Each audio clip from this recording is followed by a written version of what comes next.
Hello, எல்லாரும் எப்படி இருக்கீங்க? இன்னைக்கு நம்ம வந்து ஒரு புக் ரிவ்யூ தான் பார்க்க போகிறோம். இது வந்து ரொம்ப குட்டி புக்கு. சப்போஸ் இப்போ யாராவது புக் ஸ்டார்ட் பண்ணணும்னு ஆசைப்பட்டீங்கன்னா you can start with this book. So it's literally up to 96 page.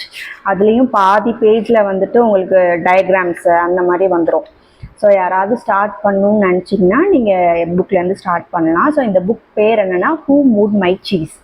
இதை எழுதினவர் வந்து டாக்டர் ஸ்பென்சர் ஜான்சன். ஸோ இது ஃபோர்வேர்ட் பை கென்னத் பிளான்சார்ட். ஓகேயா? ஸோ அவர் சொன்னதை வந்து இவர் புக்காக ரோட் பண்ணது தான் இந்த கதை. ஸோ லிட்ரலி இந்த கதை எப்படி ஸ்டார்ட் ஆகும்னா, லைக் ஒரு குரூப் ஆஃப் ஃப்ரெண்ட்ஸ் வந்து கேதர் பண்ணியிருப்பாங்க. அவங்க எல்லாம் கேதர் பண்ணும் போது நம்ம ஜென்ரலாக ஃப்ரெண்ட்ஸ் எல்லாரும் பேசுவோம், என் லைஃப் இப்படி இருக்குது, நம்ம ஸ்கூலில் படித்த மாதிரி லைஃப் இல்லை, இந்த மாதிரி எல்லாரும் பேசிகிட்டு இருக்கும்போது லைக் ஒவ்வொருத்தவங்க அவங்களோட முன்ன மாதிரி இல்லை அப்படின்னு நினச்சி ஃபீல் பண்ணி பேசிகிட்டு இருப்பாங்க. ஸோ பேசும்போது என்னென்னா, ஏஞ்சலான ஒருத்தவங்க இருப்பாங்க. அவங்க தான் வந்து கிளாஸ்லேயே டாப்பாக இருப்பாங்க. அவங்க சொல்லுவாங்க லைக் நான் நினச்ச மாதிரி என் லைஃப் இல்லை அப்படின்னோடனே எல்லாரும் நீ தான் கிளாஸ்லேயே டாப்பர், நீ தான் நல்லா இருப்பேன்னு நினச்சிட்டு இருக்கோம், என்ன நீ இப்படி சொல்கிற அப்படின்னு. ஸோ இந்த மாதிரி ஒவ்வொருத்தவங்க அவங்களோட இன்னொருத்தர் வந்து பிஸ்னஸ் பண்ணிகிட்டு இருப்பார். அதில் அவர் சந்தித்த அடி, அவர் வந்து என்னெல்லாம் இது பண்ணார், இதை பற்றிலாம் பேசிகிட்டு இருக்கும்போது மைக்கேல்னு ஒருத்தர் இருப்பார். அவர் சொன்னார், நானும் இந்த மாதிரி தான் புலம்பிகிட்டு இருந்தேன், பட் ஒரு ஸ்டோரியை கேட்டதுக்கப்புறம் என்னோடய லைஃபே சேஞ்ச் ஆகிடுச்சு அப்படின்னு சொல்லுவார். உடனே எல்லாரும் எங்களுக்கும் அந்த ஸ்டோரி சொல்லுன்னு சொல்லும்போது தான் அந்த ஸ்டோரியை வந்து அவர் ஃப்ரெண்ட்ஸ் கிட்ட சொல்ல ஆரம்பிப்பார். ஸோ இது என்னென்னா ஹூ மூட் மை சீஸ், அதான் அந்த ஸ்டோரி. ஸோ இது லிட்ரலி இது வந்து 4 பேர் தான், 4 கேரக்டர் தான். இந்த 4 கேரக்டர்ஸ் வந்து யாருன்னா ஸ்னிஃப் அண்ட் ஸ்கரி, ஹெம் அண்ட் ஹா, இந்த 4 பேர் இருப்பாங்க. இதில் வந்து இந்த ஸ்னிஃப் அண்ட் ஸ்கரிங்கிறது வந்து 2 குட்டி எலி, ஹெம் அண்ட் ஹான்றவங்க வந்து குட்டி மனிதர்கள் இருப்பாங்கள்ல அவங்க மாதிரி. ஸோ இப்போ என்னென்னா த ஸ்னிஃப் அண்ட் ஸ்கரி, ஸ்னிஃப்ன்ற வேர்டோட இதுவே நம்ம என்ன பண்ணுவோம், ஸ்னிஃப்னா லைக் இந்த மோப்பம் பிடிக்கிறது, அதாவது பின்னாடி வரப்போகிறத இப்போ இப்போ நான் மோப்பம் பிடிக்கிற நாயெல்லாம் ஒன்று ஸ்மெல் பண்ணி அங்கே இருக்குன்ற டேரக்ஷனில் கூட்டிகிட்டு போகல. ஸோ ஒன்று எங்கே இருக்குது, ஃப்யூச்சரில் என்ன ஆகுதுன்றதை முன்னாடியே ப்ரெடிக்ட் பண்ணுறது. So that is sniff. ஸ்கரிங்கிறத வந்து டு புட் இன்டு ஆக்ஷன், உடனே அந்த ஆக்ஷனில் செயல்படுறது ஒன்று பார்த்தோன்னே. ஹெம் அண்ட் ஹாங்கிறது என்னென்னா, ஹெம்முங்கிறது வந்து என்னென்னா சேஞ்சில் ஏதாவது ஒரு சேஞ்ச், கம்ஃபர்ட் ஜோனை விட்டு வெளியே போயிட்டாலோ இல்லை ஒரு சேஞ்ச் வந்துட்டாலோ அதுக்கு ரொம்ப பயப்படுறது, அதாவது இருக்கிற இடத்துல இருந்து கொஞ்சம் கூட மாறாமல் மூவ் ஆகாமல் பயந்துட்டே இருக்கிறது தான் ஹெம்மு. ஹான்றவங்க என்னென்னா அடாப்ட் டு சேஞ்சுக்கு வந்து தன்னை தானே அடாப்ட் பண்ணிட்டு லைக் நெக்ஸ்ட் இதுக்கு மூவ் ஆக போகிறவங்க தான் வந்து ஹா. ஸோ இதான் இந்த 4 கேரக்டர். இது எப்படி இந்த ஸ்டோரி எப்படி எழுதியிருப்பான்னா, ஒரு மேஸில் வந்து ஒரு சீஸை தேடி போகிற மாதிரி. இது சீஸுங்கிறது வந்து இதில் வந்து ஒரு மெட்டஃபார். அந்த சீஸுங்கிறத வந்து நமக்கு லைஃப்பில் நமக்கு என்ன வேணுமோ அதுதான் சீஸ். இப்போ எனக்கு வந்து ஒரு கார் வாங்குறதா இருக்கலாம், உங்களுக்கு வந்து ஒரு வீடு வாங்குறதா இருக்கலாம், இல்லை உங்கள் ஜாபோட நெக்ஸ்ட் பொசிஷன் போகிறதா இருக்கலாம். இந்த மாதிரி மாறிட்டே இருக்கிற ஒருத்தவங்களோட நம்மளோட விஷ் என்ன, நம்மளோட வாண்ட் என்ன, அதுதான் வந்து சீஸு. அந்த மேஸுன்றது வந்து அதை நீங்கள் எங்கே பார்க்கணும், எந்த வழியாக போகணும், அந்த பாத் வழியாக போனால் தான் அது கிடைக்கும், அந்த டெஸ்டினேஷன் போகணுங்கிறது தான் வந்து மேஸு. நம்ம இந்த சிறுவர் மலர் அந்த மாதிரி குட்டி குட்டி ஸ்டோரி புக்கிலலாம் பார்த்துருக்கீங்களா, இங்கே ஒரு எலி இருக்கும், கீழே ஒரு சீஸ் இருக்கும், அதில் வந்து வழியெல்லாம் ஒரு மாதிரி ஜிக்ஸாக்காக போட்டு நீங்கள் வந்து இந்த வழியை கண்டுபிடிங்க அந்த மாதிரி போட்டிருப்பாங்களே. ஸோ லிட்ரலி அது மாதிரி தான் இந்த ஸ்டோரி. இப்போ என்ன ஆகும்னா, இவங்க 4 பேர் டெய்லி மேஸில் போயிட்டு சீஸ் தேடிட்டே, அதாவது அவங்களுக்கு தேவையான பொருள் தான், அதை தான் நம்ம இங்கே சீஸ்ன்னு சொல்கிறோம், இந்த சீஸை தேடி போயிட்டே இருப்பாங்க. இப்போ என்னென்னா ஸ்னிஃப் அண்ட் ஸ்கரி வந்து ஒரு ப்ராப்பரான ரொட்டீன் வச்சுருப்பாங்க. அதாவது மார்னிங் இத்தனை மணிக்கு எழுந்திரிக்கணும், இதெல்லாம் வியர் பண்ணணும், இப்போ நெக்ஸ்ட் டே போகிறதுக்கு என்னெல்லாம் வேணுமோ அதெல்லாம் முன்னாடி நாளே ப்ரிப்பேர் பண்ணியிருப்பாங்க. இத்தனை மணிக்கு கரெக்டாக வீட்டிலேருந்து கிளம்பிடணும், போய் தேடிட்டு எல்லாம் சீஸ் எல்லாம் இது பண்ணி எடுத்துகிட்டு திருப்பி வரணும். அந்த மாதிரி ஹெம் அண்ட் ஹாருங்கிறவங்க என்னென்னா ப்ராப்பரான ரொட்டீன்லாம் இருக்காது. சம்டைம்ஸ் ஒரு டைம் போவாங்க, இன்றைக்கி 8 மணினா நாளைக்கு 10 மணிக்கு போவாங்க. ஸோ அந்த மாதிரி டிலேடு டைம் இருக்கும். அது ஒரு ப்ராப்பரான ரொட்டீன் இருக்காதவங்க தான் ஹெம் அண்ட் ஹா. இப்போ இந்த ஸ்னிஃப் அண்ட் ஸ்கரிங்கோட ஆக்ஷன் என்னென்னா, ஸ்னிஃப் வந்து மொப்பு முடிச்சுட்டே போகும், ஸோ எங்கே இருக்குன்னு அதுக்கு வழி காட்டும். ஸ்கரி போய் உடனே அந்த சீஸை எடுத்துகிட்டு வீட்டுக்கு வந்துடுவாங்க. ஹெம் அண்ட் ஹா என்ன பண்ணுவாங்கன்னா, அதே மாதிரி தான் அவங்கள தேடி அலைஞ்சிட்டே இருப்பாங்க.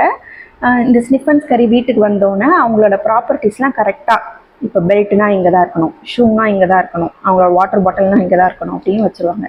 ஹெம் அண்ட் ஹாங்கிறவங்க வந்து நம்மளை மாதிரி எது எங்கே போனால் என்ன அப்படின்னு தூக்கி போட்டுட்டு அவங்க பாட்டுக்கு அக்கடான்னு போய் படுத்துருவாங்க.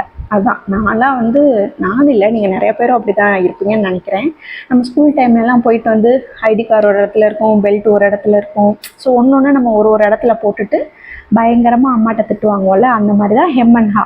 பட் ஸ்னிஃப் அண்ட் ஸ்கேரி வந்து அப்படி கிடையாது. ஸோ இந்த மாதிரியே போயிட்டு இருக்கும்போது என்ன ஆகும்னா, அவங்க வந்து ஒரு சீஸ் ஸ்டேஷனை கண்டுபிடிச்சிருவாங்க. ஸ்னிஃப் அண்ட் ஸ்கேரி கண்டுபிடிச்சி அந்த சீஸை வந்து அவங்க என்ஜாய் பண்ண ஆரம்பிச்சிருவாங்க. பட் அவங்க என்ன பண்ணுவாங்கன்னா, டெய்லி அவங்க போயிட்டே இருக்கிறனால அந்த சீஸ் வந்து குறைஞ்சிக்கிட்டே வரதை நோட் பண்ணிகிட்டே இருப்பாங்க. அந்த சேஞ்சை வந்து அவங்க நோட் பண்ணிகிட்டே இருப்பாங்க. பட் ஹெம் அண்ட் ஹா அப்படி கிடையாது. அப்பாடா சீஸ் கிடச்சிருச்சா, இன்னைக்கு இந்த பொழுதோட இந்த சீஸ் சாப்பிட்டோமா நிம்மதி வந்துடுவாங்க. சுற்றி என்ன நடக்குது, சீஸ் எவ்வளோ இருக்குது, அது எதை பற்றியும் கவலை இல்லை. ஸோ இந்த ரொட்டீன் போயிட்டே இருக்கும். ஒரு நாள் என்ன ஆகும்னா, அந்த சீஸ் வந்து தீர்ந்து போயிடும். அந்த சீஸ் ஸ்டேஷன் போவாங்க, அந்த சீஸ் இருக்காது. ஸ்னிஃப் அண்ட் ஸ்கேரிக்கு வந்து அதை பற்றி பெருசாக எதுவும் பயம் இருக்காது. ஏன்னா அவங்களுக்கு வந்து தெரியும் இதுதான் நடக்க போகுது, சீஸ் வந்து குறைஞ்சிட்டே வருது அப்படின்றதெல்லாம் அவங்க நோட் பண்ணியிருப்பாங்க. பட் ஹெம் அண்ட் ஹானால் அதை தாங்கிக்கவே முடியாது. மெயினாக ஹெம்முக்கு புலம்பி புலம்பி புலம்பி தீர்த்து கொட்டி ஹாவை பிடிச்சி திட்டி, ஒன்னால தான் இப்படி உங்க 2 பேருமே மாற்றி மாற்றி சண்டை போட்டுட்டு இப்படி இல்லாமல் போயிடுச்சுன்னு புலம்பிகிட்டே இருப்பாங்க. சரின்னு சொல்லிட்டு இந்த ஸ்னிஃப் அண்ட் ஸ்கேரி நெக்ஸ்ட் என்ன பண்ணுவாங்க, சரி இந்த சீஸ் இல்லையா, அடுத்து நம்ம நெக்ஸ்ட் ஸ்டேஷன் போகணும், நெக்ஸ்ட் எங்கே சீஸ் இருக்குன்னு கண்டுபிடிக்கணும்னு அவங்க வேலையை பார்த்துட்டு போயிட்டே இருப்பாங்க. இந்த ஹெம் அண்ட் ஹா என்ன பண்ணுவாங்க, புலம்பிகிட்டே இருப்பாங்க. மறுபடியும் வீட்டுக்கு வருவாங்க.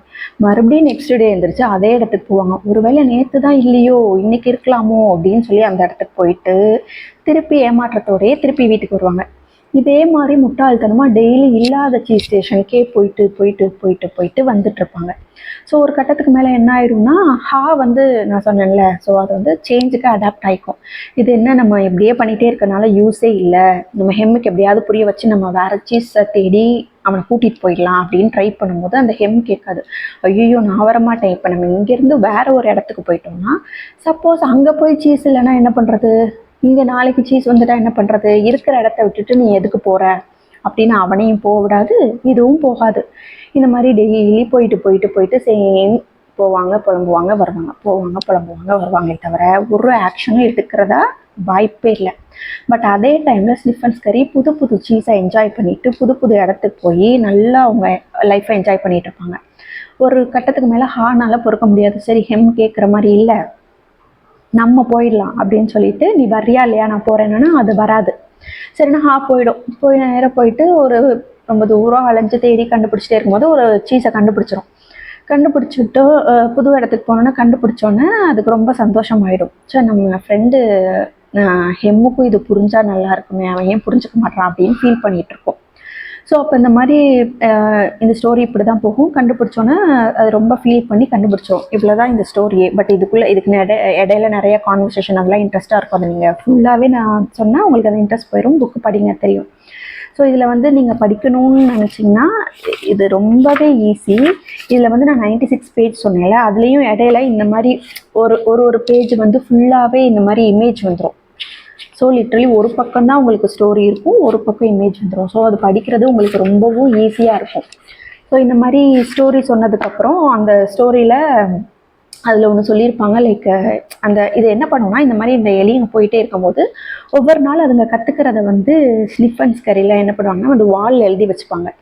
லைக் இப்போ வந்து சேஞ்சுன்றது என்னன்னா நம்மளை சுற்றி நடக்காது, நம்ம மாறினா தான் நம்மளை சுற்றி நடக்கிற சேஞ்சே நம்மளால் வந்து அதை பார்க்க முடியும். ஒரு சேஞ்சை நம்ம தெரிஞ்சுக்கணுன்னாலே அதுக்கு நம்ம சேஞ்ச் ஆகணும் அப்படின்னு சொல்லி இந்த மாதிரி அவங்க வாலில் நோட் பண்ணிகிட்டே இருப்பாங்க. ஸோ நம்மளை சுற்றி என்ன நடக்குதுன்னு நம்ம வந்து நோட் பண்ணிகிட்டே இருக்கணும் அப்படின்ற மாதிரி ஒன்று இருக்கும். இன்னொன்று வந்து என்னென்னா, இப்போ ஃபியருங்கிற ஒரு வார்த்தையிலேருந்து நீங்கள் தாண்டி வந்துட்டிங்கன்னா, இப்போ வந்து ஒன்று நீங்கள் பண்ணணும்னு நினைக்கும் போது இது பண்ணால் இப்படி ஆகிடுமோ, இது பண்ணால் அடுத்தவங்க கேலி பண்ணுவாங்களோ, அதெல்லாம் தாண்டி நமக்கு இது பண்ணணும்னு தோணுது, நமக்கு இது பிடிச்சிருக்கு, நம்ம இதை பண்ணுறோம் அப்படின்ற ஒரு ஸ்டேட்டுக்கு போகிறது வந்து அந்த மாதிரி ஒரு ப்ளஷர் உங்கள் லைஃப்பில் உங்களுக்கு கிடைக்காது.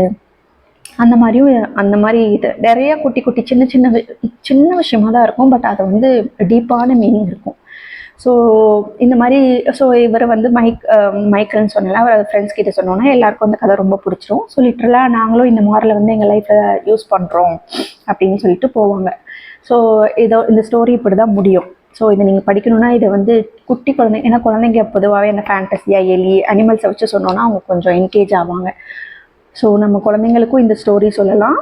If you want to start, please start with this book. So next வந்து ஒரு அழகான குட்டி கதையில் ஏதாவது ஒரு புக் நம்ம வந்து பார்க்கலாம். ஸோ அதுக்கு நம்மளோட பேஜை ப்ளீஸ் ஃபாலோ பண்ணி சப்ஸ்கிரைப் பண்ணிக்கோங்க. பாய்.